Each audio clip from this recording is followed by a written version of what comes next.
acontece na história aqui durante a guerra é que faz uma transição da potência marítima. As potências marítimas, elas mudam. A gente falou aqui, mas eu não expliquei como que isso aconteceu. A potência marítima era o Reino Unido. Só que ele já não é páreo mais para uma coisa desse tamanho. Exato. Então a gente precisa de uma potência marítima mais... forte. Maior zona, continental, mais gigantesca. Com espaço de terra também para gerar riqueza. Para ter soldado, para ter comida, para ter indústria, para ter coisas suficientes que sejam capazes de se contrapor a um negócio desse tamanho. Aliás, aqui você tem a maior terra arável contígua do mundo. Ah, é? É. Dentro de uma única administração política. Mais que o Brasil. Mais que o Brasil. Pô.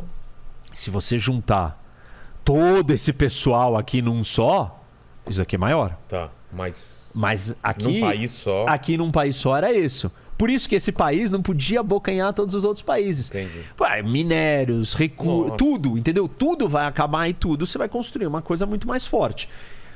Quando os Estados Unidos, como os Estados Unidos são uma ilha, eles estão isolados de todo esse problema, eles não são afetados por essa guerra. Exato. Né? A destruição não chega até eles.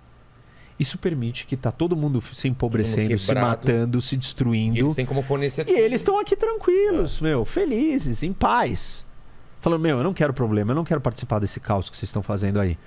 Mas chega uma hora que o Japão, né, vem por aqui e ataca o Havaí. Aí acende um... Aí fala, os caras não vão ficar ali. E tem outro problema, né? Se essas potências, naquele momento da Segunda Guerra, e eu não tô falando da Guerra Fria, se a potência alemã se juntasse com a Rússia, e se a Alemanha conquistasse a Europa inteira, era a mesma coisa que eu tava falando daqui, o Heartland de novo, a Ilha Muda de novo. E junto nisso, você tinha uma outra ilha adjacente, que é o Japão, parceira no projeto. Exato. Que já estava navegando e chegando no Havaí. Então os americanos falaram, não, isso não... O tabuleiro está mostrando que se eu não movimentar minhas peças agora, não vai dar mais para movimentar depois. E aí eles se movimentam. Quando eles se movimentam, eles chegam, e aí vem a Guerra Fria e tal, aí a gente volta para essa história. Mas na época da Segunda Guerra, quando eles decidem entrar na guerra, eles viram para os ingleses e falam assim, tá bom, eu vou entrar, mas eu quero o acesso a todas as suas bases navais. E aí os ingleses aceitam e fazem uma troca. Eles entregam o controle das principais bases navais espalhadas pelo mundo, porque esse é um ponto importante. Se você é uma potência marítima, como que você expande o seu poder? Bases. Você precisa de bases em lugares estratégicos. Se você é uma potência continental, como é que você expande? Em círculos concêntricos. Tá. Né? Ó. Entendi. Ó. Se você é uma base marítima, você precisa ter... Alguns pontos de abastecimento. Para que serve essas bases? Abastecimento, ilha, contato. Você precisa chegar nos lugares. Você não precisa dominar todos os lugares. Como é que Portugal colonizou o mundo inteiro? Ele não entrou dentro da Índia e dominou a Índia inteira. Chegou em Goa, chegou em Macau. Você só pega os pontos estratégicos, os estreitos e os lugares chaves. Então foi isso que eles fizeram, enfim. E isso muda. Tem uma transição da potência marítima, sai do Reino Unido e entra nos Estados Unidos. Tá. E aí sim a gente se depara com esse problema todo. A União Soviética começa a ficar muito grande, muito super estendida, impossível de gerenciar todo esse caos. As pessoas não querem mais viver naquilo ali, é insustentável e ela começa a ruir. Quando ela começa a ruir, ela começa a encolher. Conforme ela vai encolhendo, o que vai acontecendo? São dominós que vão caindo um a um? Isso, só que aí ela volta para aquela posição original dela de extrema vulnerabilidade e insegurança. Exato. Que é as rotas de acesso e invasão mais factíveis. Não tem mais ancoragem aqui. Perdeu a ancoragem desses países aqui. Perdeu tudo isso daqui. E aí os russos se sentem vulneráveis. Só que eles estão destruídos, anos 90, quebrado, não tem o que fazer, aceitam, baixam a cabeça e falam, tá bom. Só que aí ela começa a se reorganizar, o mundo vai mudando de figura, chega um líder no poder, o Putin. Qual é a diferença, por exemplo, do Gorbachev, que ele faz toda aquela mudança? Ele meio é para apagar o incêndio. Isso, na verdade ele viu que a coisa ia ruir. Ele fala, eu preciso transformar isso a tempo. E ele começa a tentar, mas não vai ter como, né? Não tem como sustentar um império desse com abertura. Entendi. O que os Estados Unidos estavam preocupados? Tem um lance aqui que eu tenho que trazer, porque isso vai ter efeito depois quando a gente chegar nos dias de hoje, né?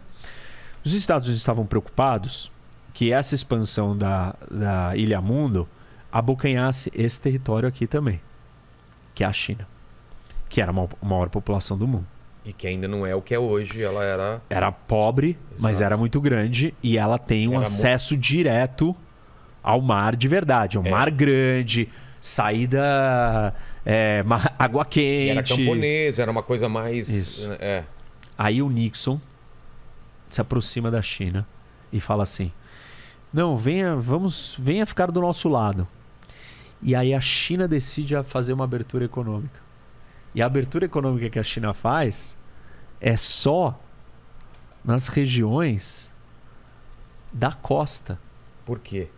Porque ela fala assim, não, vou testar. Vou testar, não vou... Colocar o pezinho na água. Eu não vou ver o que é. E vou criar umas zonas especiais que tem um regime diferenciado, econômico, enfim, um monte de regras diferentes. E dali eu vou testar o meu desenvolvimento. Porque ela tinha medo de se abrir. Porque quando ela se abriu, o que aconteceu? Vieram os portugueses, os ingleses, Hong Kong, Macau, dominaram, conquistaram Xangai e tal, e os chineses não queriam que isso acontecesse de novo. E aí a China e a Rússia ficam num período de tensão, quase tem até conflito entre eles, no final dos anos 60, e eles quase entram em guerra, né, em alguns confrontos assim, uma pequena choque, e os Estados Unidos conseguem tirar a China da órbita soviética. E aí começa a história do período de crescimento chinês. Porque a China, impulsionado pelos Estados Unidos? Impulsionado pela noção dos americanos. Venham, se abram. Se abram para o mundo, fiquem ricos. Tem um mercado aqui. Com a ideia do quê?